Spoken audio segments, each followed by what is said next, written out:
willy-nilly, so far away.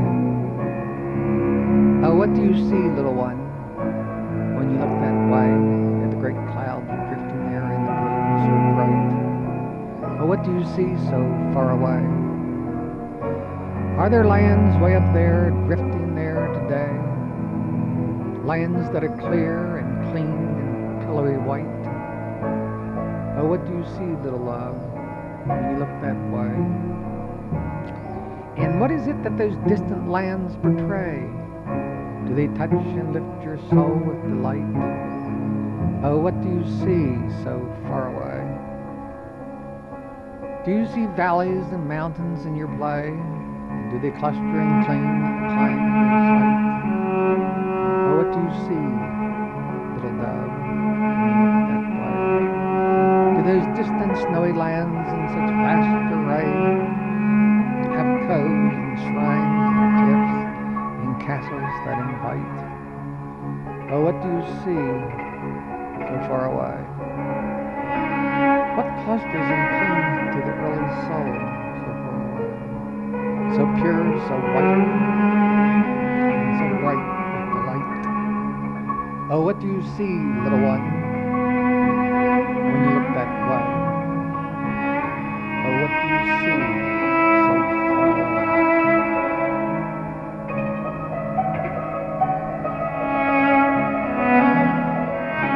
The seasons and the abundance of the valley.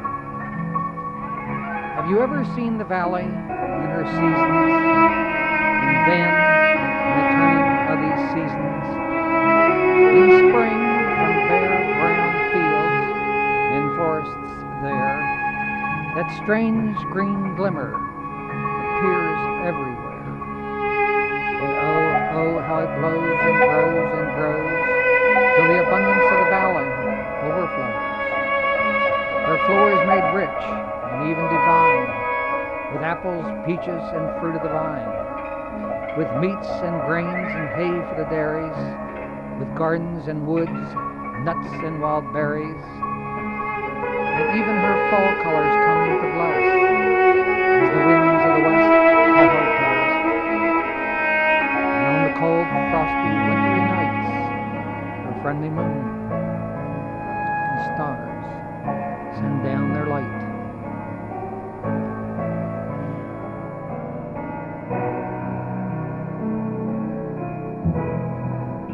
The wind among the mountains. I am moved by the deep silence and the soft wind that moves among these mountains. The big moon. The big moon is lifted up over the mountains on spring. The crow cries on the wet banks of snow give way to the sun. The wind blows and blows. The wind blows and blows, and the sharp edges of the soul tremble. The clearing of the sky. As the clouds of the sky clear away, the soul finds rest and ease. The pool in the mountain. The pool high in the mountains, among the stones, is so peaceful, so calm and serene. Soon the rain will come. The blue of the sky pales, the haze of the hills thickens, the wind sighs more steadily now. Soon rain will come. It is so painful. It is so painful to listen to the sweet refrain of great clover and think of it. Too brief and yet too long, I have studied your delicate face and frame. Your delicate little frame. Your delicate little frame hovers in my mind,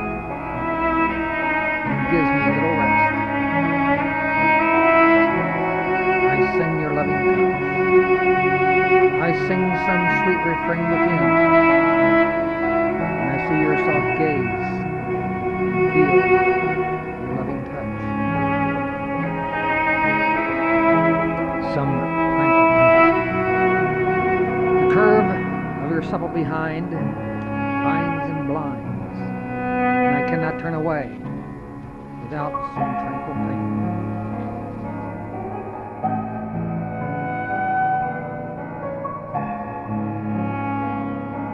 Sonnet on loving you. Be pleased, dear lady, and be so kind to let me state what's on my mind. I'm something of a solemn cad, but there is one fact that makes me glad. That's the fact that I love you so. I want to show and have you know I love your glance and every grin, tender touch of your soft skin, and every silent wet warm kiss has always brought me bliss. Oh, I delight in every squeeze, and want to touch and tease and please. So let us touch and tease, I pray, or let us swing and bob and play.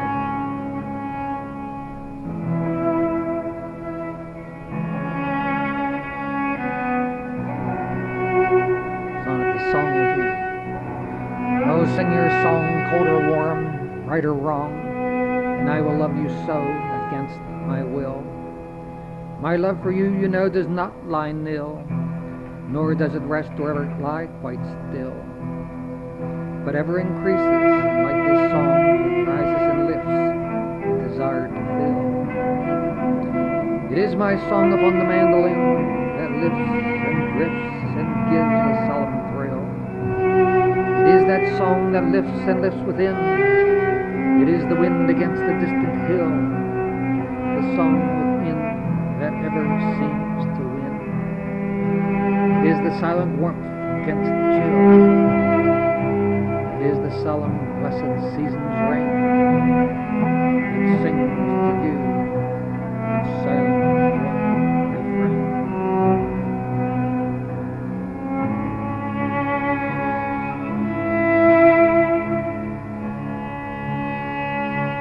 Sonnet, a melancholy song.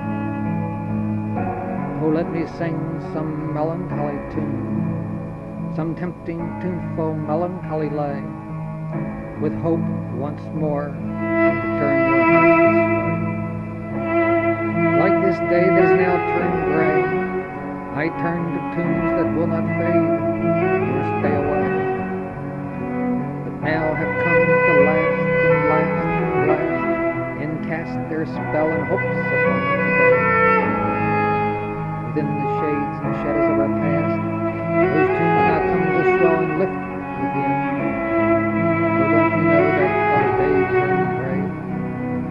The deep red rose, so tempting in the wind, deepens in the dusk and red hue.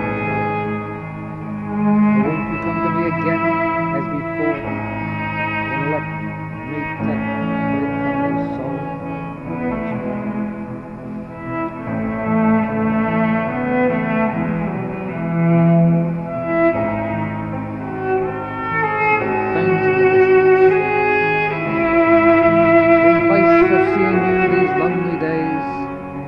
Things of the past now flare and fade away. In place of seeing and then touching you, I turn and reach and find a distant view. In place of seeing and finding such delight, there is only the pale reflected light. In place of feeling tender, quiet pain, there is only the distant sweet refrain. Here, where the winter wind yet blows and blows, there is only the refuge of the rose. But somehow, even now, as I linger here, I once again feel your soft hand. But oh, these days are cold, wind-blown, and gray, and yet you're not so very far away.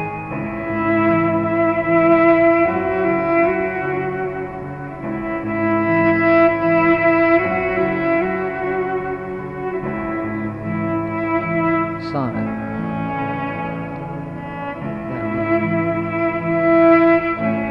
When there is a measure of ease, and I feel the calm, and then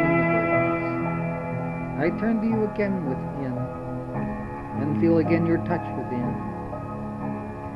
And yet I know it was long ago, in the fragile autumn of the year, when first you came, and came so near. And then I loved, and loved you so. Oh, more, much more than you may know. It was the red, rich autumn rose that blooms before the flare of fall, and the deeper cold of winter's call. When that gentle breeze yet blows, I know that love within yet grows.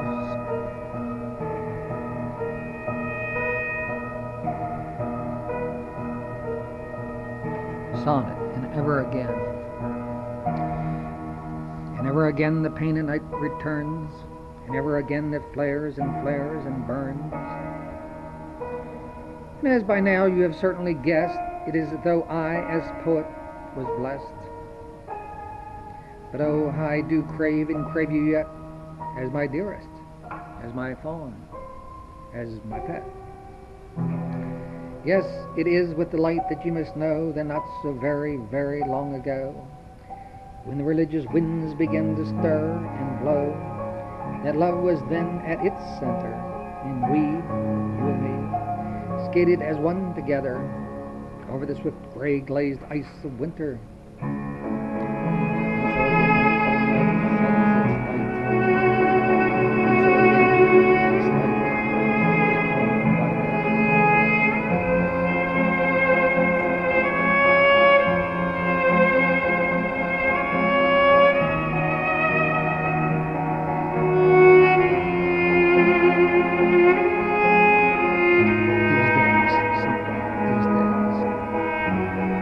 These days I seem to be upon some shore, looking out across an endless drifting sea, knowing that I am up in here before.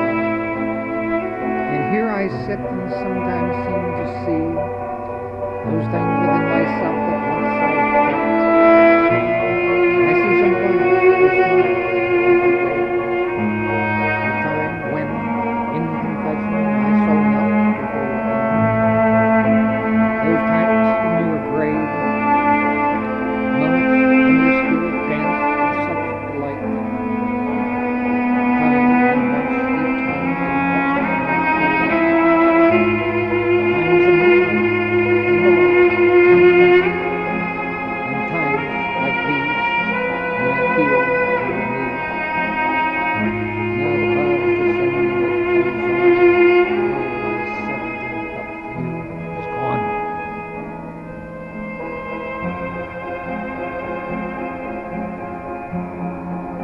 Sonnet. Passions of our past. Although passions of our past are far away, yet they yet lend a comfort to today.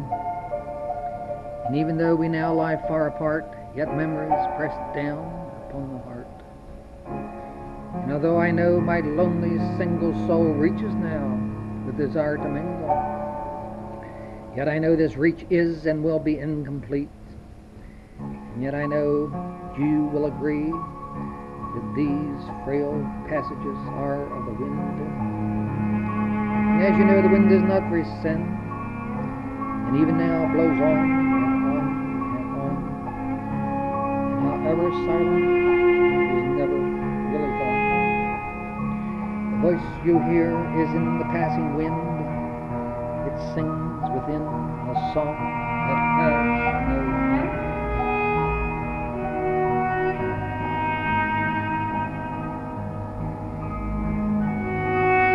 Sonnet, A Winter's Rose. Upon this winter's night, the cold wind blows. It blows without, within the flying snow. Though the moon lies hidden in the night, I yet behold its frail, pale inward light. The rose that blooms here is not the white rose that finds itself beneath a damp June moon, nor is it the pale pink rose that holds the dew in the summer's early morning light, nor is it now that bright strutting red rose that holds its own against the summer's sun. Lo, it It is an unseen rose that blooms and blows within on a winter's night. Look, and you will see a black rose that blows and blooms within the fallen winter's snow.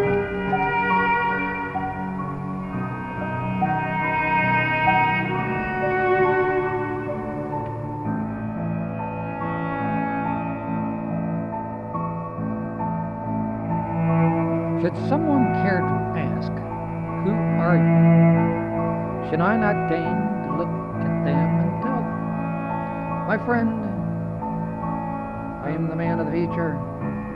I am he who leads the way. Oh, don't you know? I will tell you this. I am the peasant reborn. I was here before you, and I will be here after you. I was here before the rise of the city, and I am here after its decline. I am the eternal peasant. My beliefs lie deep and live on, and I fear you may know little of them. Might I tell you a little of myself? I till the earth, but I feel and know. I cling to the earth, as do other creatures. It is what I must do. It gives me bread and wine.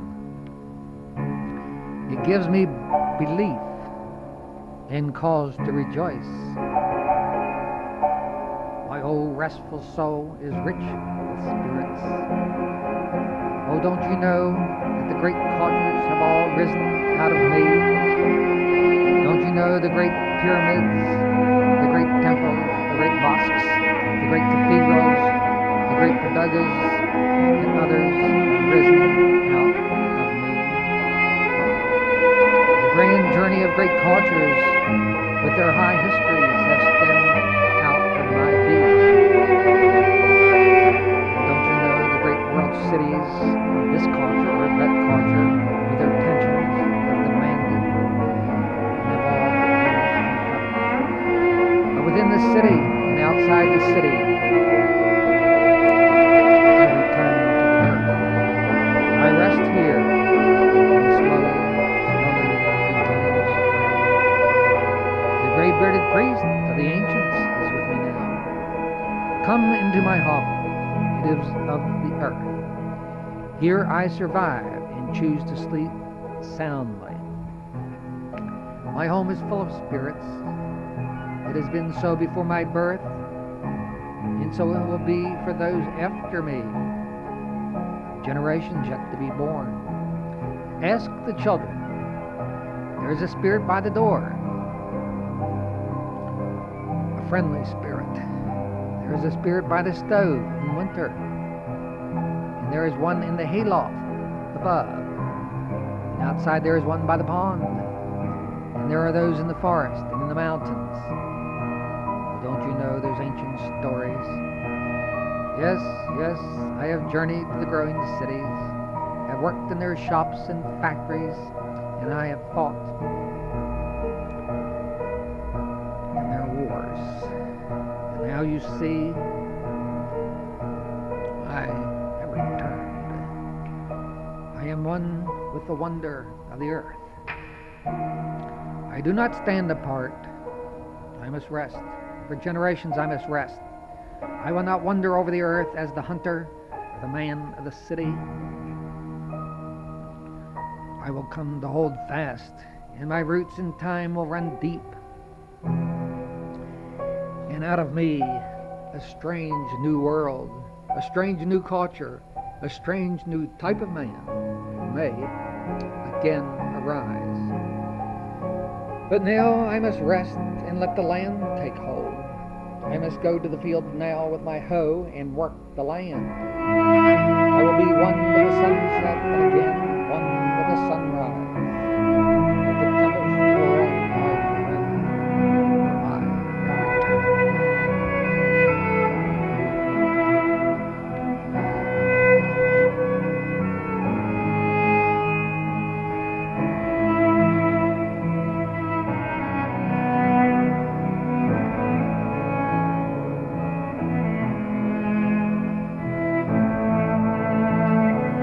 Villanelli.